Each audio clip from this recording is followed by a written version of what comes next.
Assalamualaikum warahmatullahi wabarakatuh. Kali ini penulis ingin bahas soal posisi duduk. Jadi kita nggak ngomong soal motor lagi ya. Motor lagi itu ada tangki. Jadi kalau ada tangki, ya nggak mungkin duduknya itu mepet ke depan, pasti harus ke belakang.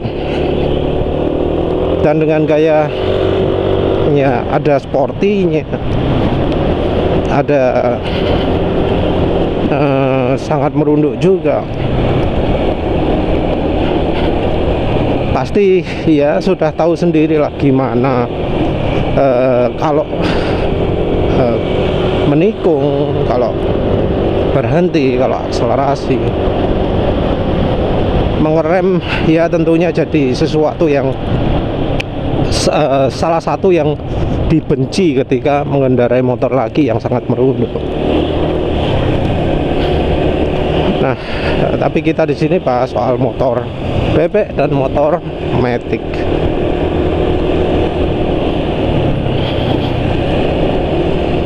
Jadi perilaku berkendara atau memprediksi reaksi orang bisa dilihat dari posisi duduknya. Tentu beda orang yang biasa jalan kencang dengan orang yang serutak-serutuk tapi nggak pernah kencang. Posisi duduknya beda. Antara yang kalau ngerem kalem-kalem dengan yang ngeremnya ekstrim, beda. Jadi ya memang itu dari kebiasaan ya.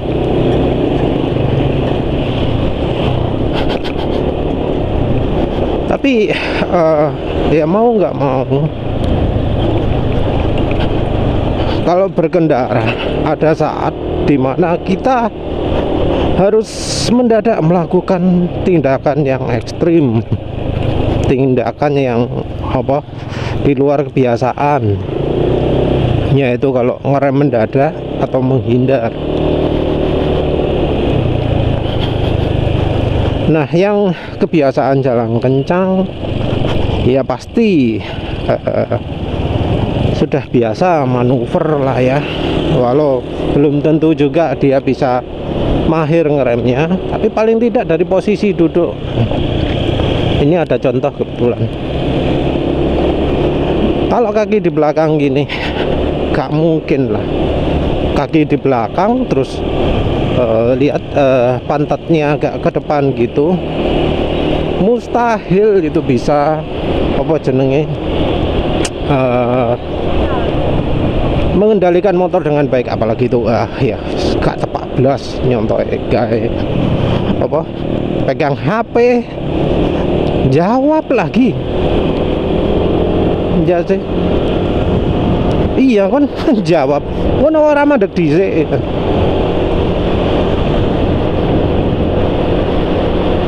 Jadi menjawab HP sambil jalan gitu ya. Posisi duduknya juga kayak gitu. Tuh misal ada mobil gitu berhenti depannya gitu ya, itu sudah panik wis, HP-nya jatuh, mau pegang setang juga jauh, ya kan. Mau ngerem depan kakinya posisinya gitu, dia pasti akan anjlok ya, lepas dari tempat duduknya.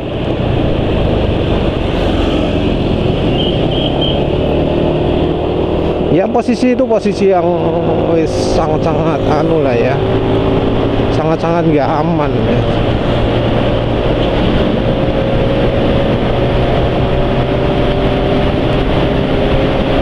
Jadi ya seperti itulah kita bisa memperkirakan reaksi orang itu dari posisi duduknya.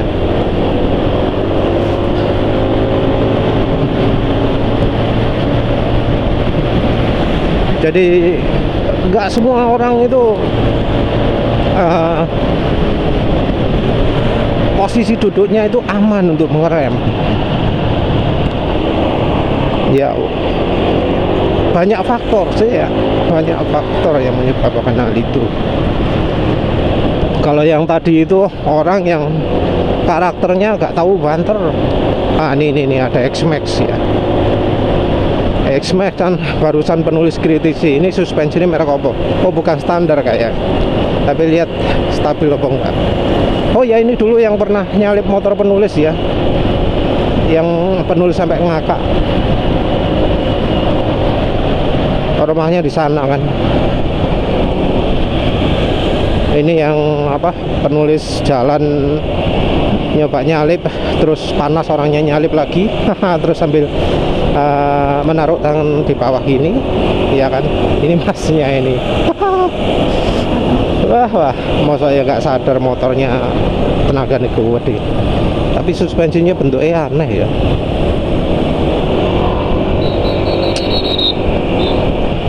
Ya wis lah, dia nggak akan kencang di jalan ini karena memang jalan ini rusak.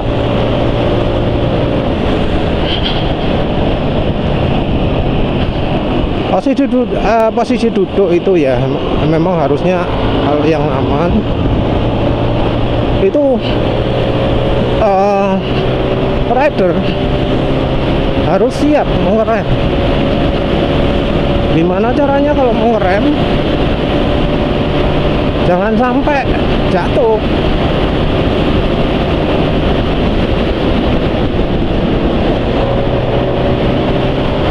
Jadi mengerem posisi badan nggak berubah kalau bisa seperti itu.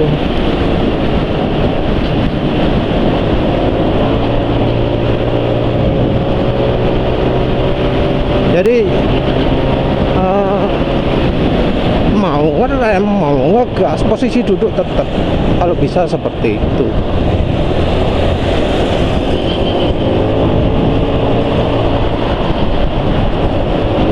Penulis pakai posisi duduk seperti ini ya, jadi penulis kakinya nggak selonjor ya, karena penulis merasa posisi duduk yang gini ini yang lebih siap, yang lebih apa jenengnya,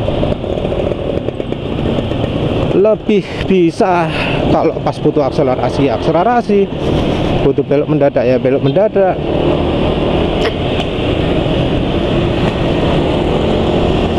Jadi ya menurut penulis posisi ini yang enak, nggak pakai selonjor ya. Sebenarnya nggak masalah sih ya selonjor gini terus melakukan apa manuver-manuver kayak tadi ya, tergantung kebiasaan juga sih ya. Ini juga melakukan manuver-manuver kayak tadi itu ya enak juga sih ya, cuma ya entah mengapa lah penulis lebih sreg posisi duduk gini ya.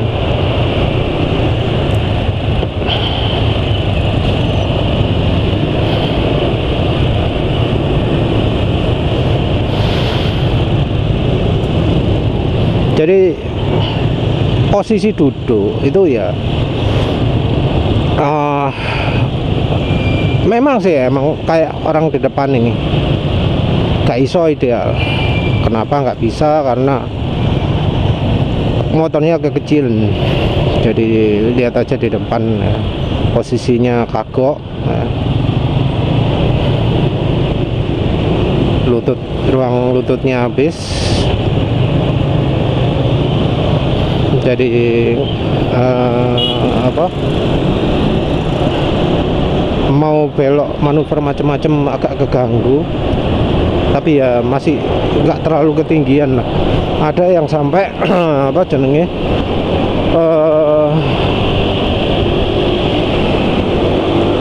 susah lah untuk bisa mengatur itu ya. Ya emang penulis nggak terlalu nyaman ya kalau pakai posisi selonjor. Kalau selonjor gitu pas akselerasi ya. Kalau ngerem sih masih lumayan pas akselerasi. Jadi nggak ada pijakannya ya. Posisi badan itu yang pas tuh ya. Nah, kalau menurut penulis ya. Lengan itu bisa rileks, nggak terlalu ketarik ke belakang, nggak terlalu kendor ke depan, jadi yang lengannya sampai membentuk siku 90 derajat itu menurut penulis itu kurang ideal gitu. Itu kalau pas lagi ngerem, wah, sangat membebani tangan, apalagi kalau pas sebenarnya motornya cukup tapi dia duduknya mepet ke depan, cuma pakai saupli di depan gitu ya. Di depan ada contoh rider yang punya gaya berkendara seperti itu ya.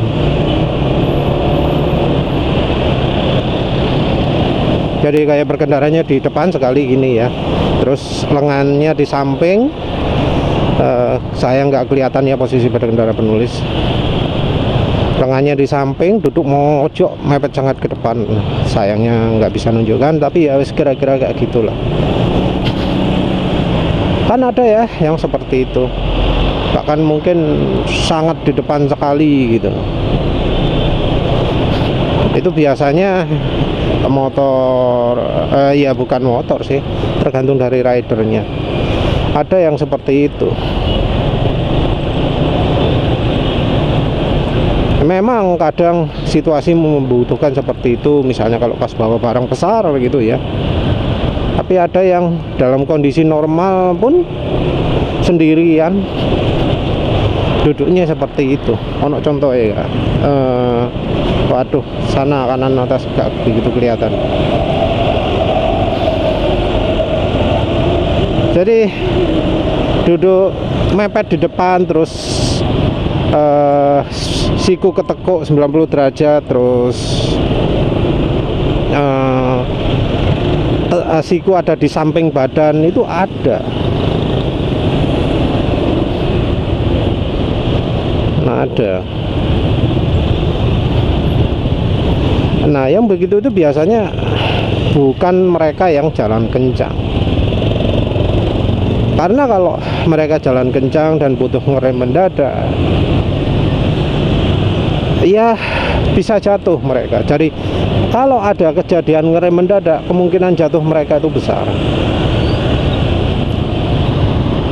Ada juga yang lebih ekstrim lagi ya,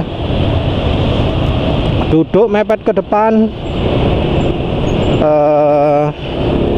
terus tangannya dibalik ya, tangannya gini megang stangnya. Ada yang seperti itu. Kadang ada yang ya entah mengapa terus memilih duduk mepet ke depan, terus tangannya juga seperti itu. Mungkin ambeien atau apalah, nggak tahu ya. Nah, itu kalau pas ada kebutuhan ngerem mendadak, dia nggak bisa duduk lagi, jadi langsung lepas dari tempat duduk. Wis. Masalahnya adalah kadang kakinya juga nggak siap gitu loh.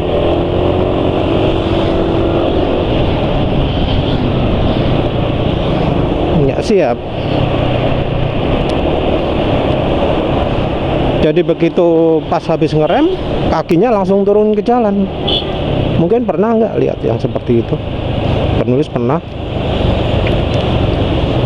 Jadi begitu ngerem, dia langsung turun, kaki langsung ke jalan.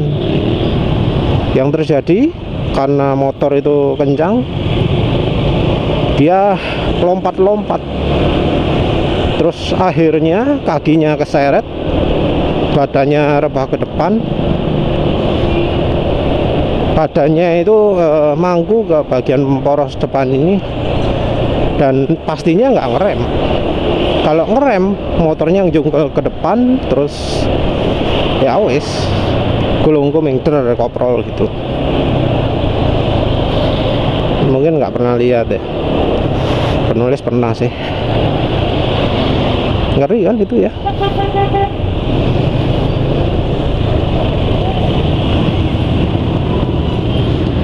Masih ada nggak yang berkendara seperti itu?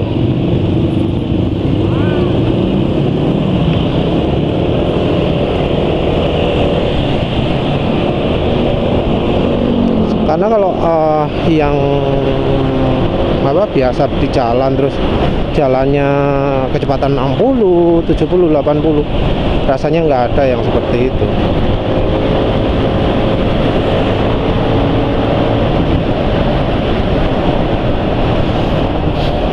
Karena ya kalau jalan kencang cara berkendaranya seperti itu pasti jatuh. Yang seperti itu biasanya cuma yang jalan 40, maaf, jalan 40, jalan 30 gitu ya.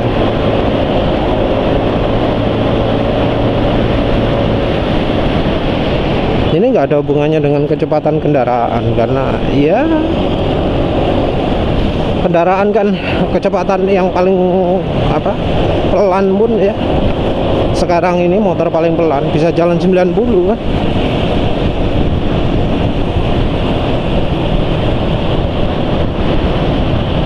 Kalau di jalan-jalan gini jarang ya ada ya, karena ini jalannya orang kencang-kencang.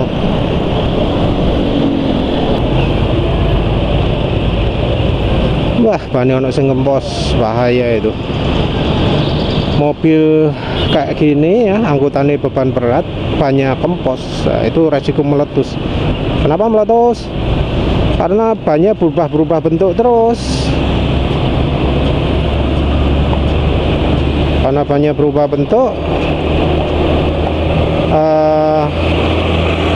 bannya jadi panas. Nanti kalau dinding bannya sudah sangat panas akan lemah terus meletus.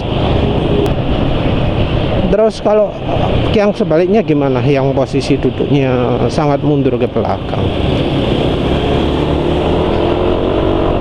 Iya, masalahnya ya sama kayak yang berkendara merunduk tadi. Nanti kalau pas ngerem dia bebannya akan makin besar.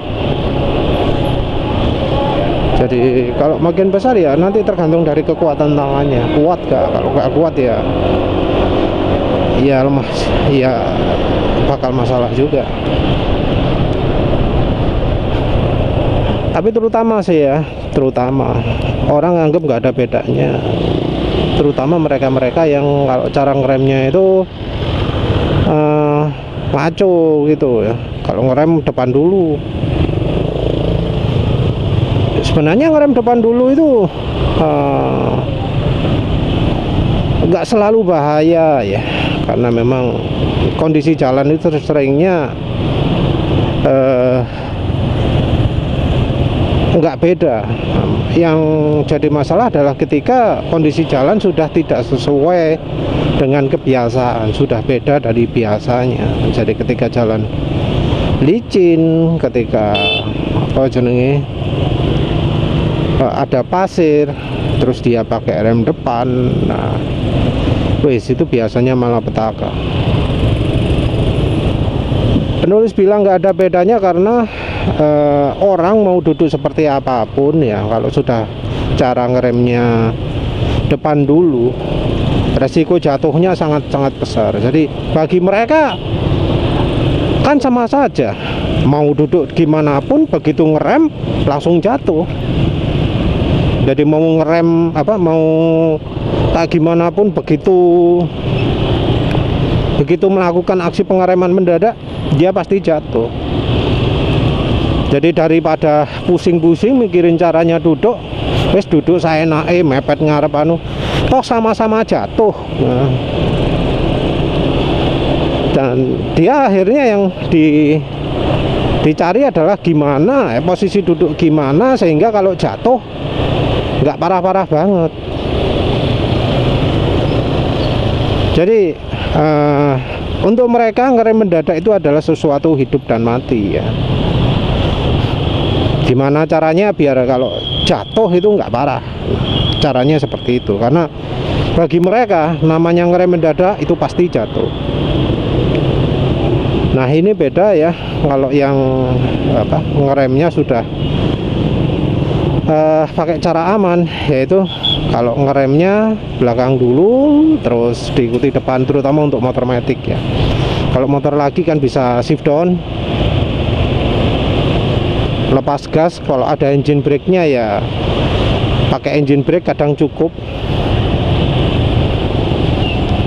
shift down engine brake itu di motor lagi ada. Nah di motor matic nggak ada. Hambatan itu sangat minimal. Motor dilepas gas itu masih lama akan berhenti. Beda dengan kalau motor lagi, lepas gas langsung kecepatan turun. Dalam 1 detik turun 10 km per jam. Gitu kan shift down ya.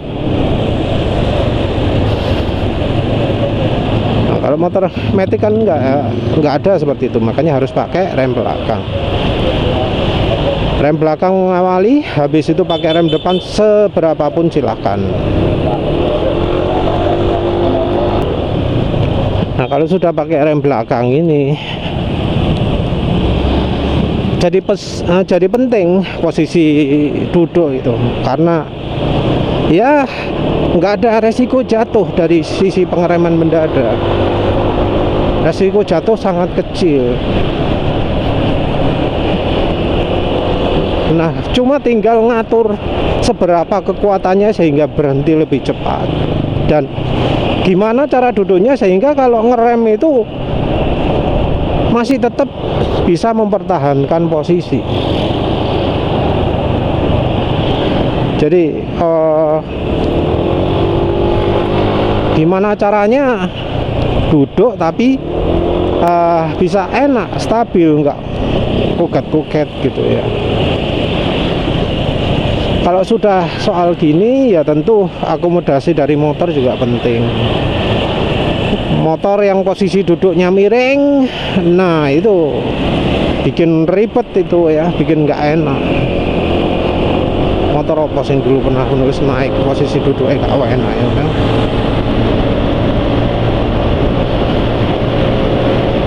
Apa ya, nulis lupa.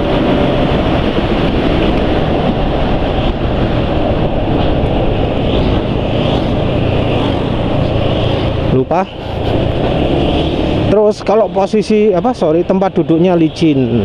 Nah kalau zaman dulu licinnya itu permukaannya yang licin, gampang merusuk ya.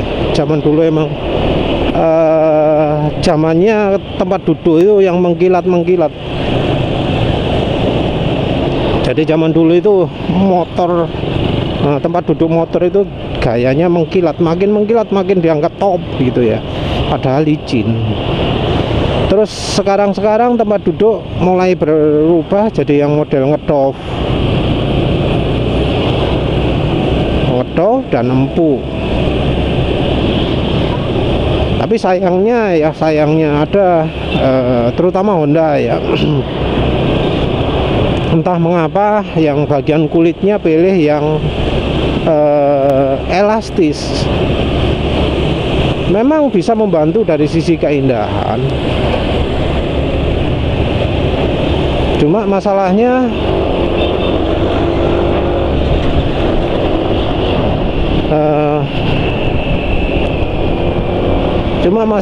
dengan yang lentur itu membuat bangku atau pantat itu jadi bergeser. Jadi mudah bergeser. Jadi pas ngerem bisa maju, pas akselerasi bisa mundur. Bukan sesuatu yang bukan sesuatu yang baik lah untuk motor yang jalannya bisa kencang. Ya kalau sudah ada motor kayak gini ya mau nggak mau modif ya.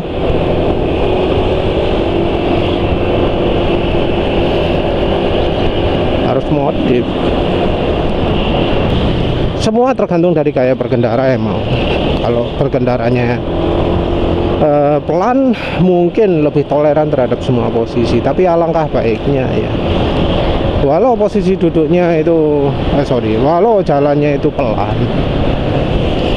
posisi duduknya tetap pilih yang aman, pilih yang walau dalam kondisi apapun mau ngerem mau menghindar itu bisa siap. Ya sayangnya ya orang-orang yang sering sering saya naik kalau duduk, kalau ngerem itu ya Bu, orang-orang yang biasanya tidak mau menerima pendapat orang lain. Wes enak kok ini, nah, gitu ya. Baru kalau sudah berat, oh iya anu ini. Ya sayang Mas, seperti itu ya.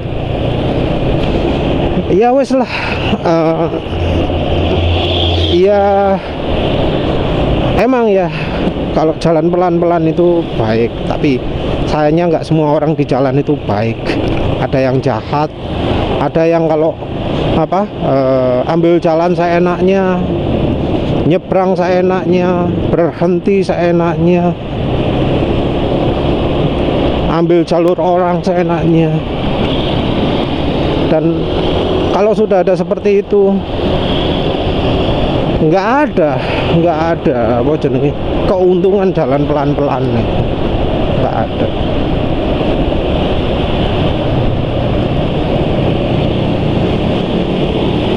Jadi iya, mungkin ada yang ngomong ya nasib di tangan Tuhan ya. Tapi ya sekali lagi, selain doa kan juga harus ada usaha. Kalau ada istilah unta ditaruh di luar masjid biarkan aja, kan nggak boleh itu. Ya harus ikat dong untanya biar nggak kemana-mana, jangan biarkan gitu. Doa boleh tapi harus ada usahanya. Ya wis begitu saja, terima kasih sudah menonton. Assalamualaikum warahmatullahi wabarakatuh.